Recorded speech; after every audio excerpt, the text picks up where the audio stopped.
بسم اللہ الرحمن الرحیم۔ شروع اللہ کے بابرکت نام سے جو بڑا مہربان نہایت رحم و کرم کرنے والا ہے۔ السلام علیکم محترم ناظرین، آج کی ہماری ویڈیو ایک بہت ہی دلچسپ کہانی ہے ایک بادشاہ اور درویش کی۔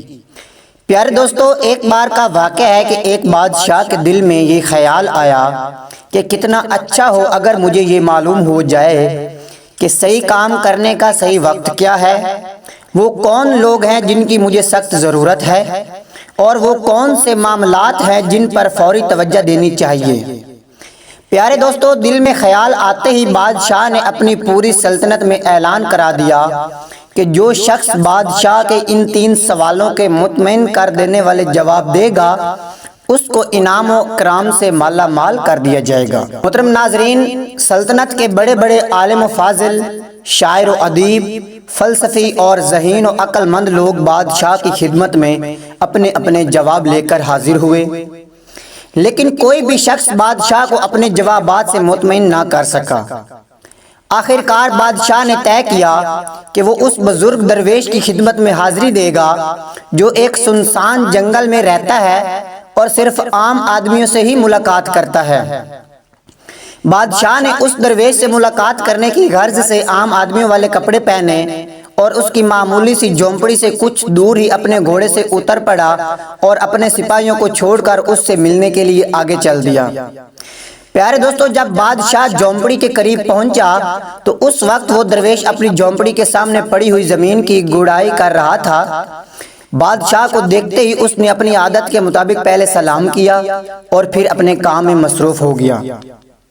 محترم ناظرین، بادشاہ نے درویش کی خدمت میں بڑے ادب سے عرض کیا، اے بزرگ درویش، میں آپ کے پاس اپنے 3 سوالوں کے جواب لینے آیا ہوں، اور وہ یہ ہیں: صحیح کام کرنے کا صحیح وقت کیا ہے، وہ کون لوگ ہیں جن کی مجھے بہت سخت ضرورت ہے، اور وہ کون سے معاملات ہیں جن پر فوری طور پر مجھے توجہ دینی چاہیے۔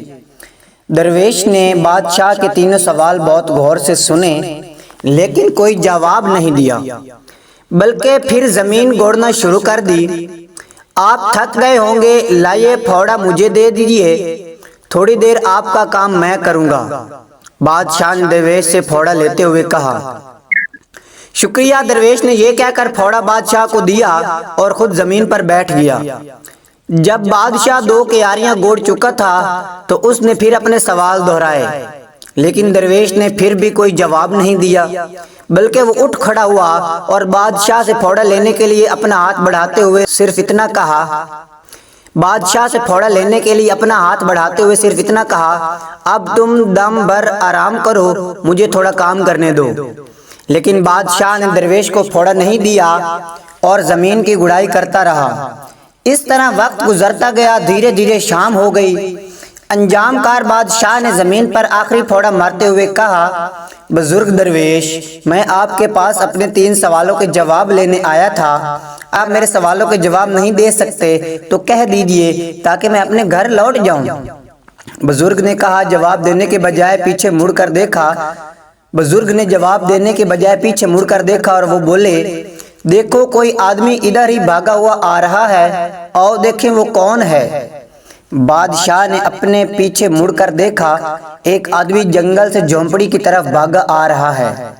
وہ شخص اپنے ہاتھوں سے اپنا پیٹ دبائے ہوئے اور خون اس کے ہاتھوں کے نیچے سے بہہ رہا ہے۔ جھونپڑی کے قریب آ کر وہ شخص کراہتا ہوا بادشاہ کے پاس آیا اور زمین پر گر کر بے ہوش ہو گیا۔ بادشاہ اور درویش نے اس آدمی کو زخم کو غور سے دیکھا، اس کے پیٹ پر بڑا سا زخم تھا۔ بادشاہ نے جہاں تک ہو سکا اس کے زخم کو اچھی طرح صاف کیا اور اس پر اپنے رومال اور درویش کے انگوچھے سے پٹی باندھی۔ بڑی مشکل سے اس کا خون بہنا بند ہوا۔